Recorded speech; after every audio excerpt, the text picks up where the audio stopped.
share with me your deepest, darkest thoughts. I'll tell you the truth, no matter what it is. Hi. Hi, Gwen. How are you? As a Canadian, I was thrilled to see Obama elected. You're Canadian? I'm Canadian. So why do you care? Have you ever slept next to an elephant? Yeah. That's a good answer. Oh, you like that? No, but Sounds like you've used it before. not this year. No, in reference to my question, I think everyone was happy that Obama was elected, but in the time since his election, speaking from the standpoint of younger voters, not that I'm one of those, but there is a certain level of questioning whether he's being compromised. If you look at the cover of Harper's recently, he's featured as a caricature of Hoover. If you follow the events on Mount Rushmore, you saw a group of young Greenpeace activists saying, great presidents affect real change. I guess when my question is, what do you think Barack has to do to meet expectations of his base supporters? He won't meet the expectations of he's president, not city council chairman. And as a result, and he's very clear about the fact that he has critics out there, and there will always be critics, and that you can't be president of the United States and satisfy everybody, especially not your critics on the far left or the far right. In fact, if any of them were really paying attention to Barack Obama's campaign, they realized he ran a pretty moderate campaign. He appealed to independents as hard as he appealed to anybody who was already in his pocket. He, his argument would be, and I say this because he's been asked it, and I've asked him this, his argument would be that he believes that if he does as much as he can, and Lord knows he's trying to do a lot, to speak to the issues which bind us, the issues we all share, issues we all have concerns about, then he will speak to a broader good for many more people. However, he's never going to satisfy Greenpeace. He's never going to satisfy, if there were Black Panthers anymore, he wouldn't satisfy them.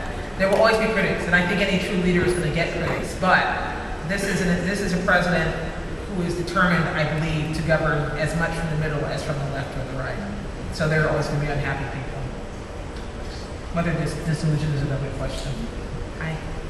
Hi, my name is Patricia Fox, and I'm from the great state of Maine. I have a question concerning... You left Maine in the summer to come here. Oh, it's been raining constantly. Okay, fine. My question concerns how Obama has crafted himself. You mentioned the Rainbow Coalition that Jesse Jackson spoke of. And when I think of Obama, many times you can think of him as a man that embodies a rainbow of diversity and ethnicity.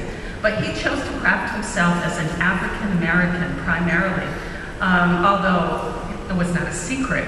That's exactly how he wanted us to perceive him. So do you have any insight or thoughts about why he chose to front that persona? My insights come entirely from the book he wrote. I mean, we have this wonderful guide to his thinking, which we don't get from our leaders, which is Dreams from My Father, in which he actually talks very, I think, movingly in some ways about his public wrestling with his identity. It's very interesting. People often say to me, why don't you call him biracial? That's what he is. And that's true. It's what he is. But I call people what they call themselves. And he calls himself African American. And because that's how he self-identifies, it is something, part of the reason he self-identifies this way, and he writes about it in the book, is because it's not like he felt he had a choice. There's another biracial author by the name of James McBride who wrote The Color of Water, thank you. And he says, I used to work with him years ago, and he became a really good author, and now I tell people I know him, but I don't really. But he said, when I'm sitting in the car by the side of the road, I'm just another Black man. It's the same, Don Cheadle, the actor, once said to Henry Louis Gates for a series he did for PBS called African American Lives, he said, we are what we have to defend. And if that's true, that means that if you can't get a cab in Manhattan because you're a Black man, that you're saying, stop for me, I'm biracial, don't you know? Like, why are you passing the time? It doesn't work that way.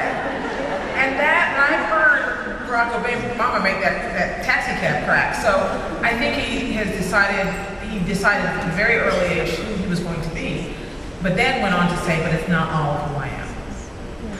Thank you. Thank you.